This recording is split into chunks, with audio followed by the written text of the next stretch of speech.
고린도전서 14장 26절에서 33절까지 한 목소리로 다 같이 읽겠습니다. 그런즉 형제들아 어찌할꼬 너희가 모일 때 각각 찬송시도 있으며 가르치는 말씀도 있으며 계시도 있으며 방언도 있으며 통역함도 있나니 모든 것을 덕을 세우기 위하여 하라.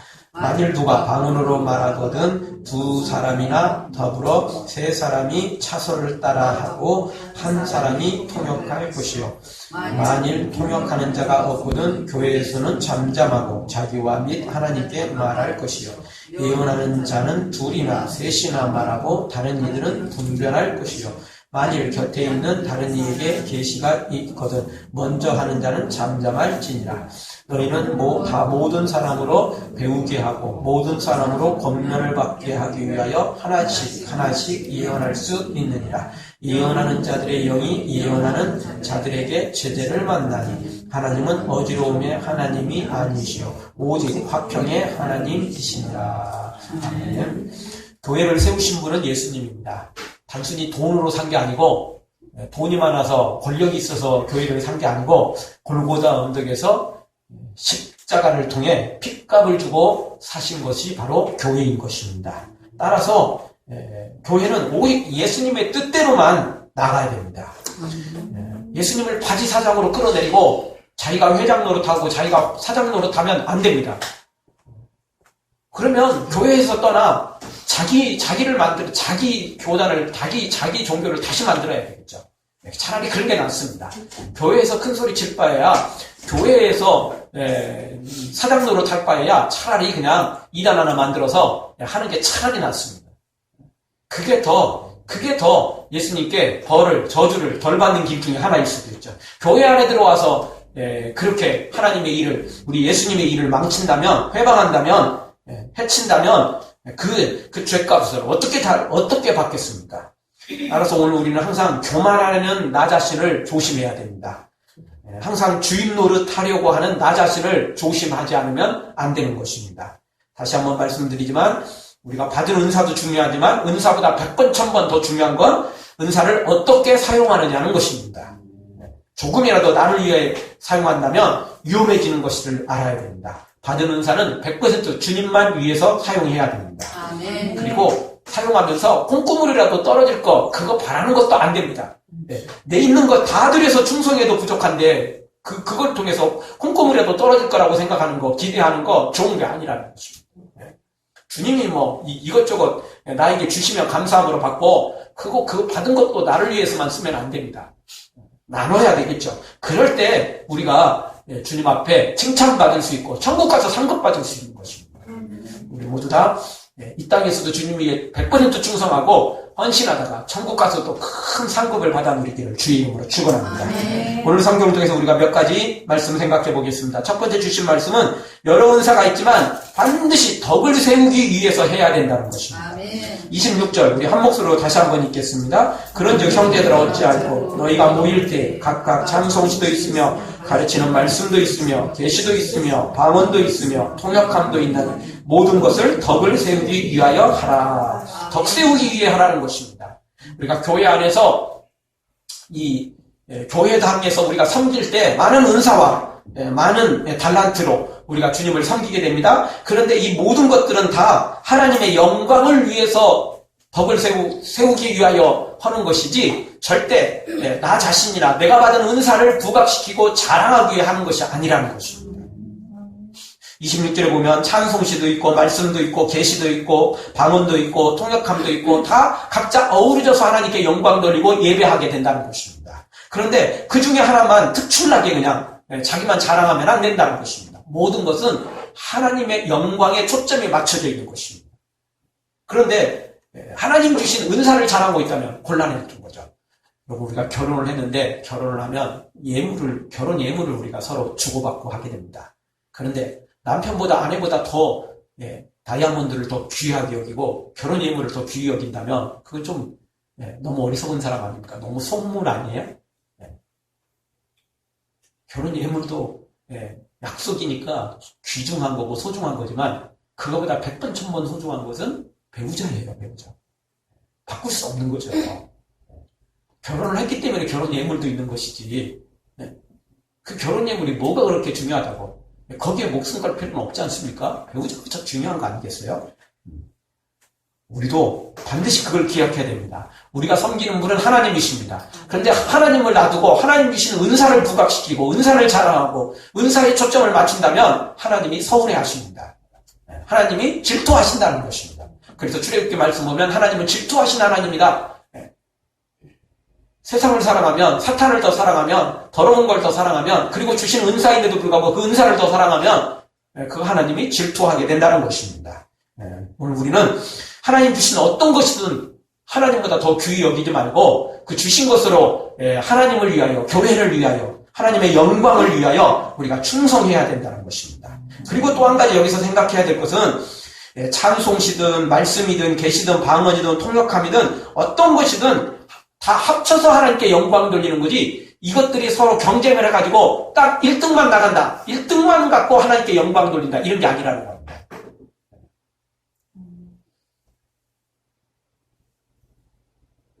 부에서 무슨 행사를 하게 됩니다. 그러면 거기 1등 된 사람이 시대회로 나갑니다. 그렇죠? 시에서 1등한 사람이 전국 단위의 대회에 나갑니다. 우리나라에서 1등한 사람이 세계대회에 나가게 돼 있어요. 근데 교회는 그런 게 아닙니다. 찬송시도, 방언도, 통역도, 계시도 다 각자 경쟁을 해가지고 1등만 하나님께 영광 돌린다? 나머지 2등부터는 그냥 다 탈락이다? 그런 게 없어요. 그런 게 없어요. 다 합력해서 하나님께 영광을 돌리는 것입니다.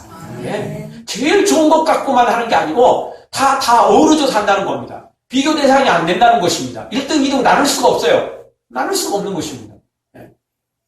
여러분, 축구 선수하고 야구 선수하고 배구 선수하고 농구 선수하고 다 갖다 놓고 누가 제일 잘하는지 어떻게 구분을 할 수 있어요? 못하는 거예요. 축구는 축구 선수들끼리만 할 수 있고 야구는 야구 선수들끼리만 경쟁을 할 수 있는 거지, 어떻게 축구 선수하고 야구 선수하고 한 사람은 골 넣고 한 사람은 홈런 치고 누가 더 잘했는지 어떻게 알아요? 비교 대상이 안 되는 거잖아요. 교회에 있는 모든 은사들은 1등, 2등, 3등 비교 대상을 할 수 없어요. 그럼에도 불구하고 굳이 우리 사람들이 하도 1등, 2등, 3등 나누는 걸 좋아하니까 우리 하나님이 원래는 안 나누셨는데 그럼에도 불구하고 니네들 그렇게 나누고 싶냐? 그러면 1등, 2등, 3등, 4등 그렇게까지는 안 알려줘도 내가 1등 하나 가르쳐줄게. 그래놓고 예언을 가르쳐주신 거예요. 방언보다 예언이 더 필요하다. 예언인의 능력이 더 필요하다. 즉 말씀을 가르치고 설교하는 그것이 하나님의 말씀이 최고이다. 하나님의 말씀을 따라가야 된다. 1등을 굳이 가르쳐주자고 하도 우리가 강조하니까 1등을 굳이 가르쳐주셨어요. 그게 바로 말씀, 예언이라는 거죠. 그리고 그렇다고 해서 또 말씀만 강조하면 안 돼요. 우리는 다른 거 다 필요 없어. 하나님이 1등짜리로 말씀 가르쳐줬거든. 다른 건 다 꼴등이야. 무조건 우리는 1등이 최고야. 절대 그런 거 없습니다. 다 합력해서 선을 이루는 겁니다. 다 뭉쳐가지고 아름답게 조화를 이루어서 그렇게 하나님께 영광 돌리는 것입니다. 우리가 이 합창단을 만들면 소프라노, 알토, 또 테너, 베이스 이렇게 보통 이 4개의 파트가 어우러져서 아름다운 화음을 만듭니다. 물론 주된 것은 소프라노입니다. 주된 음이 그거거든요. 그래서 소프라노를 중심으로 모든 게 다 뭉쳐져 있어야 됩니다. 근데 다 각자 따로 놀면 안 돼요. 그럼 소프라노 혼자만, 그러면 내가 주음이니까 내가 최고야. 너네들은 다 밑에서 그냥 보조하는 것밖에 안 돼. 너네들 큰소리 치려고 하지 마. 그리고 소프라노만 또 큰소리 빵빵 치고 있으면 아름다운 화음은 안 나게 돼 있어요.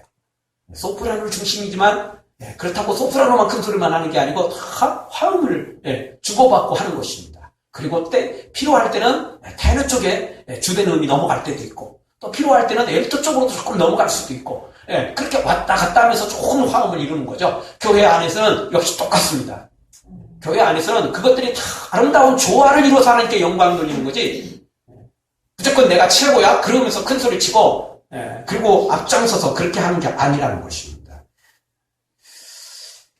이 영화나 드라마를 볼 때도 똑같습니다. 수많은 배우가 등장하죠. 그런데 주인공이 있습니다. 근데 문제는 주인공만 나오는 드라마가 있을 수 있을까요? 주인공만 나오는 드라마. 그런 드라마는 없어요. 예. 그리고 그런 드라마는 드라마가 될 수가 없어요. 누가 필요하죠? 조연이 필요해요. 엑스트라도 필요해요. 다 필요해요. 그래야 아름다운 영화와 드라마가 나오게 돼 있어요. 좋은 배우만 갖다 놓으면 됩니까? 그런 거 아니에요. 누가 필요하죠? 감독이 필요하고 또 촬영하는 사람, 스태프진이 다 필요한 거예요. 그런 사람들이 있어야 또 영화를 찍어갖고 드라마를 찍어서 내보내는 거 아니겠습니까? 그 교회도 똑같습니다. 모두가 다 귀한 것이고 모두가 다 소중한 것입니다. 이 교회를 건축하려는 한 왕이 어느 누구의 도움을 주지 못하도록 혼자서 그 건축의 영예를 누리고 싶어 했습니다. 그래서 왕의 이름으로만 교회를 설립하려고 그렇게 작정을 하고 그 누구도 이 교회에 건축하는데 아무도 봉사를 못하게 만들었어요. 이 왕이 자기 신하들한테만, 자기 일꾼들한테만 그 일을 하도록 만들었어요. 그리고 나서 교회를 다 건축하고 나서 그 건축의 이름에 자기 이름을 싹 집어넣었습니다. 근데 그날 밤에 꿈을 꿨는데 한 천사가 자기 이름을 지우고 한 여인의 이름을 집어넣는 걸 봤어요. 그리고 그 꿈을 3번이나 꿨대요. 그래서 너무너무 신기하고, 그래서 그 여인을 찾아서 또 꿈에 정확히 봤으니까 너무 신기하고 3번씩이나 봤기 때문에 그 여인을 찾았어요. 그래서 물었어요. 도대체 내가 가졌는데 왜 네 이름이 그렇게, 천사가 내 이름을 지우고 왜 네 이름을 집어넣냐, 이유가 뭐냐 물었습니다. 그랬더니 그 여인이 그렇게 대답을 했답니다. 주님의 이름을 위하여 이 교회를 건축하는 일을 돕고 싶었으나 폐하께서 그걸 못하도록 막는 바람에 제가 한 것은 돌을 운반하는 말들에게 귀리를 먹여주었습니다. 그렇게 대답을 하더랍니다. 교회를 건축하는데 직접적으로 뭘 일을 못했어요. 다 막으니까. 헌금도 못하게, 일도 못하게, 다 막으니까. 왕이 다 자기 이름 가지려고, 자기 영광 가지려고 다 했거든요. 그래서 한 게 뭐냐면, 돌 나르는 말에게 귀리를 갖다 먹여준 거예요, 그냥. 가는 그 길에. 근데 그 주님이 그걸 받으신 거예요. 주님. 혼자 다 독차지하려는 왕보다 왕의 이름은 딱 지워버리고 하나님이 그 여인의 이름을 거기다 새겨놓던 거죠. 교회 일은 혼자 하는 게 아니에요. 나 혼자 해서 나 혼자 다 복 받으리라? 그건 어리석은 방법이에요. 그거는 미련한 방법이에요. 나도 복 못 받고 다른 사람도 복을 못 받게 만드는 사람이에요. 그거는 잘못하면 천국 문 앞에 서서 나도 못 들어가고 다른 사람도 못 들어가게 만드는 바리새인, 사두개인, 이 종교 지도자들과 똑같이 될 수도 있어요. 그래서 조심해야 됩니다. 교회 일은 그렇게 하는 게 아니고 나 혼자 해서 나 혼자 다 복 받겠다? 그러니까 1등이 한정되어 있는 게 아니에요. 우리 하나님한테는. 누구나 다 봉사하면 누구나 다 동일한 1등이 될 수 있다니까요. 복이 나눠지는 게 아니에요. 하나님이 주신 복은 이만큼인데 나 혼자 이거 다 받겠다. 두 사람이 하면 이거 반절 잘라졌고 조금밖에 못 받겠네. 그게 아니라니까요. 하나님의 그 계산을 그렇게 하면 안 돼요. 하나님의 복은 그게 아니에요. 봉사하는 사람은 이만큼 주세요. 그 두 사람이, 세 사람이 하면 또 주세요. 또 주세요. 근데 이것만 받는 게 아니고요. 합력해서 서원을 이루면, 야, 너 이 일도 했는데 너 형제와 자매와 또 합력해서 너 아름답게 또 일을 하는 거 보니까 야, 그 모습 너무너무 복이 좋다. 그래서 일한 거 복에다가 또 형제와 화목한 복에다가 더 플러스 돼요. 그래서 더 큰 복을 받는다니까요. 그 혼자 하는 게 아니에요, 절대. 세상 일은, 그리고 세상 회사는 10사람이 한 일을 혼자 하면 회사 돈 벌어요. 그쵸? 10사람이 한 일을 혼자 하면 돈 벌게 돼 있어요. 그게 회사 경영 마인드예요. 그게 경제 마인드예요. 근데 교회 일은 그렇지 않아요. 한 사람 할 일을 10사람이, 100사람이 달라붙어서 하는 거예요. 복이 나눠주는 게 아니고 복을 똑같이 받고 거기다가 형제와 화목한 것 때문에 하나님이 또 보너스까지 또 주세요.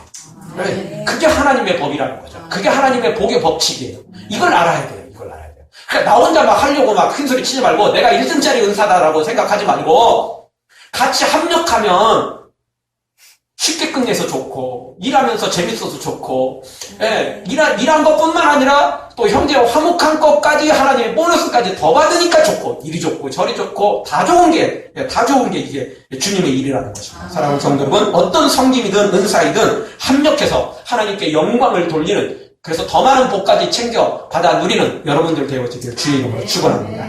두 번째 주시는 말씀은 방언은 두세 사람이 순서에 따라 해야 되고 또 예언도 순서에 따라서 해야 되고, 그리고 나서 서로 상대방을 존중해주고, 그리고 서로 상대방에게 배려해 주어야 된다는 것입니다. 혼자 큰 소리 치면서 할 수 없다는 것입니다. 27절에 보면 방언을 하게 됐을 경우 두세 사람이 순서에 따라 해야 됐습니다. 무조건 큰 소리 치고 독점하는 게 아닙니다. 선임자라고 연장자라고 힘이 있다고 독점권이 주어지는 게 아니에요. 순서에 따라서 하는 것입니다. 한 사람이나 소수의 사람이 혼자 다 독차지해서 하는 거 아니라는 겁니다. 그리고 28절에도 가보면 통역이 만약 방언하는 사람만 있고 통역이 없다면 그치라는 거죠. 잠잠하라는 거죠. 통역만 갖고는 안 돼요. 방언만 갖고는 안 돼요. 통역도 필요한 거예요. 그래야만 할 수 있다는 거예요. 나 혼자 안 되고 다른 사람도 돕는 사람이 있어야 되고 또 다른 일을 하는 사람도 또 같이 있어야 된다는 거죠. 그럴 때 주의 일이 아름답게 열매 맺게 돼 있는 것입니다. 함손인이 거대한 자동차 공장을 견학하고 있었답니다. 웅장하고 소란스러운 곳들을 둘러보던 소년이 지하에 있는 아주 작은 방을 살짝 들여다보았습니다. 그리고는 좀 껌껌하고 별로 그렇게 소리도 안 나니까 중요한 것이라고 여기지 않고 그냥 지나치려고 하자 안내자가 소년에게 그것에 대해서 다시 한번 설명해 주었습니다. 학생, 그곳이 이 공장에 전력을 넣어서 기계를 움직이게 하는 동력실이랍니다. 그렇게 알려줬다는 겁니다. 조용하고 껌껌하고 별 볼 일 없는 방 같지만 다른 자동차 공장에 비하면 막 넓고 막 환하고 막 수백 명의 사람들이 모여 있고 막 기계 소리 막 웅장하고 그런 것 아니지만 사실은 그 동력실이 전기가 나가버리면 그 어떤 것도 움직일 수 없다는 것입니다. 어떤 것도 움직일 수 없어요. 어떤 기계도 만들어낼 수 없는 것, 어떤 자동차도 만들어낼 수 없는 것입니다. 사실은 알고 보면 우리가 깜깜한 기도의 골방이 위대한 하나님의 능력을 나타내는 것입니다. 겉으로 드러나는 게 중요한 게 아니고 무릎 꿇어 기도하는 수많은 사람들 때문에 앞장서서 일하는 사람이 또 일할 수 있는 것입니다. 그러니까 교회는 모두가 어우러져야 되고 젊은 사람들이 조금 일하는 반면 정말 나이 드신 분들은 골방에서 기도하지 않으면 안 됩니다. 또 젊은 사람이라고 기도는 내팽개치고 일만 하면 또 그 일은 될 수가 없는 것입니다. 어우러져서 주의 일을 감당할 수 있는 것입니다. 29절에 보면 예언도 마찬가지입니다. 하나님의 말씀이 임했다고 무조건 떠들어야 되는 거 아닙니다. 순서에 따라 예언을 해야 됩니다. 그리고 다른 성도들은 분별을 했습니다. 그것이 옳은 것인지 아닌지. 거짓 예언자가 들을 수 있잖아요. 사탄이 장난칠 수 있잖아요. 그러니까 그걸 또 분별하도록 다른 성도들은 분별하도록 했다는 것입니다. 만약 방언하는 사람이 예언하는 사람이 순서대로 하지 않고 자기 목소리 키운다면 그거는 가짜라는 증거입니다. 여러분 성령께 은혜를 받았는데 성령으로부터 온 은사가 자기 순서도 기다리지도 않고 다른 사람을 배려해 주지도 않고 자기 목소리 키우고 교회를 시장터로 만들고 싸움판으로 만들고 갈등을 야기시키는 그런 은사를 가지고 있다면 그건 성령에서 오는 은사가 아니고 사탄에게서 오는 은사예요. 사탄일 거예요. 사탄 거. 어떻게 하나님에게서 왔는데 분열을 시킵니까? 어떻게 하나님에게서 왔는데 싸우게 만듭니까? 그럴 수는 없어요. 종종 교회 안에서 자기가 은사를 받았다고 말하면서도 함부로 하는 사람이 있는데 절대 그거는 자기가 가짜 은사를 받았다라고 강구하는 꼴이에요. 성령으로 은사를 받았다면 그리고 성령으로 봉사하고 있다면 절대 그렇게 할 수 없어요. 왜냐하면 성령님은 교회를 하나가 되게 만들고 교회를 덥스럽게 만들고 교회의 모든 성도들을 하나로 묶어서 더 영광 돌리게 만드는 거지 내 것이 최고다라면서 자랑하면서 갈등을 위한 싸움판으로 만드는 것 절대 성령님이 용납하시지 않는 것이기 때문에 그렇습니다. 사랑하는 성도 여러분, 소수의 사람이 독점하려고 해서도 안 되고 순서에 따라서 봉사하고 상황에 맞게 그렇게 우리가 헌신해서 하나님 앞에 큰 칭찬받는 우리가 되어지길 주의 이름으로 축원합니다. 마지막으로 주신 말씀은 하나님은 질서와 화평의 하나님이시라는 겁니다. 이걸 잘 기억해야 됩니다. 이미 살펴본 대로 방언이든 예언이든 순서에 따라 차례차례 해야 됐어요. 방언을 받았다고 혼자 큰 소리 치는 게 아니고 다른 방언 은사 받은 사람보다 야, 내 방언이 최고야 이러면서 큰 소리 칠 수 있는 분야가 아니라는 겁니다. 예언을 할 때도 똑같아요. 내가 더 큰 예언한다? 야, 내 설교가 최고야. 너처럼 그렇게 졸리는 설교 해갖고는 안 되고 나처럼 이렇게 재밌는 설교를 해야 돼. 모든 사람 웃고 울리는 설교. 이 얼마나 좋은 설교냐? 그래서 니네들은 저쪽 가서 찌그러져 있어. 내 것이 최고야. 이러면서 큰소리치는 상황이 아니라는 것입니다. 그렇게 말한다면 그거는 가짜 은사입니다. 성령에서 온 은사가 아니라는 거죠. 벌써 본인이 가짜라는 걸 증명하고 있는 거예요. 강구하는 꼴인 것입니다. 여러분, 은사 받았다는 사람 중에 종종 너무 무례한 경우가 있습니다. 자기만 은사 받았고 자기만 하나님이 자기하고만 말씀하시고 하나님이 자기한테만 특별한 계시를 주었고 자기한테만 무슨 특별한 은사를 주었고 하나님이 자기한테만 특별한 비밀을 보여주셨다는 거죠. 그거는 하나님이 진짜 본인하고 비밀 이야기를 한 게 아니고 그렇게 큰소리치고 교만하고 벌써 다른 사람 무시하는 것 자체가 하나님에게서 안 받았다는 거 증거예요. 그걸 알아야 돼요. 그걸 알아야 돼요. 진짜 하나님께서 받은 은사면 겸손이 옵니다. 낮아집니다. 진짜 천국에서 오신 하나님이신 예수님이 오셔서 이 땅에 한 일이 뭐죠? 십자가를 지른 거였습니다. 섬김을 받는 게 아니고 섬기는 일이었습니다. 예수님은 그렇게 하시는데 예수님의 제자고 예수님이 모르신 성령을 받은 사람이 자기 큰소리 치면 그 예수님께서 받은 게 아니에요. 받은 게 아닌 것입니다. 설사 받았다 해도 잘못 사용하는 것입니다. 벌써 그때부터는 벌써 문제가 심각해지는 것입니다. 우리 33절을 우리 한 목소리로 우리 다 같이 한번 읽겠습니다. 하나님은 어지러움의 하나님이 아니시요 오직 화평의 하나님이시니라. 아멘. 절대 어지러움의 하나님이 아니에요. 질서의 하나님이십니다. 그리고 분열의 하나님이 아니에요. 화평의 하나님입니다. 서로 상처 주고 서로 갈등을 야기시키는 하나님이 아니라는 거예요. 화평시키는 하나님, 일치시키는 하나님, 하나가 되게 하신 하나님. 바로 그런 하나님이시라는 겁니다. 따라서 우리가 은사를 잘못 사용하면 설사 하나님께 받았다 손치더라도 그것은 하나님이 기뻐하는 은사가 아니라는 것입니다. 그래서 제가 다시 한번 말씀드리면 은사보다 더 귀한 것은 100번, 1000번 더 중요한 건 어떻게 사용하느냐는 것입니다. 어떻게 사용하느냐. 칼 잘 쓰는 사람이 요리하는데 칼을 쓰면 좋겠지만 다른 사람 찌르고 다른 사람 해치는 데 사용하면 큰일 나는 것입니다. 달인이라고 다 좋은 달인이 아니에요. 사기치는 달인은 곤란합니다. 다른 사람 거 빼앗는 달인은 곤란합니다. 달인이 중요한 게 아니에요. 최고라고 중요한 게 아니죠. 어떻게 사용하고 있느냐는 겁니다. 지금 누구를 위해 사용하고 있느냐는 것입니다. 하나님을 위해, 교회를 위해, 성도들을 위해 사용하고 있느냐 아니면 자기를 위해 사용하고 있느냐 이것이 더 중요한 것이지 받은 은사가 더 중요한 게 아니라는 것입니다. 우리 사람들은 욕심에 한이 없습니다. 물건에 대한 소유욕도 대단하고 명예를 얻으려는 욕구도 대단합니다. 진짜 엄청납니다. 따라서 오늘 잘못하면 우리가 은사를 받아놓고 은사 받기도 어려운데 어렵게 받은 은사를 엉뚱하게 사용할 수 있습니다. 정말 죽 써서 개주름격입니다. 귀한 죽 써가지고 사람도 못 먹는데 개 주고 있으면 뭐 하겠습니까? 안 되는 거 아니겠습니까? 그래서 고린도전서 10장 24절 누구든지 자기의 유익을 구치 말고 남의 유익을 구하라. 자기 유익을 구하는 순간 자기 유익을 챙기는 순간 하나님의 은사자로서 자격이 떨어져 버리는 겁니다. 미련입니다. 한 번 합격하면 영원히 합격한 게 아니에요. 끊임없이 우리는 하나님 앞에 내 자신을 점검해야만 되는 것입니다. 사랑하는 성도 여러분, 질서와 화평의 하나님임을 기억하시고 여러분도 질서와 화평을 이루어내는 성도들이 되어 연약한 성도들을 챙겨주고 우리 교회를 더 아름다운 조화로운 하나님이 기뻐하시는 교회와 성도들로 만들어가는 우리의 섬김과 우리의 충성이 되어지기를. 그래서 우리 충성한 복뿐만 아니라 또 성도들과 화목하게 했다고 성도들과 함께 일했다고 더 큰 보너스까지 받아들이는 우리 모두가 되어지기를 주의 이름으로 축원합니다. 아멘. 기도하겠습니다. 통솔 한번 기도할 때 주님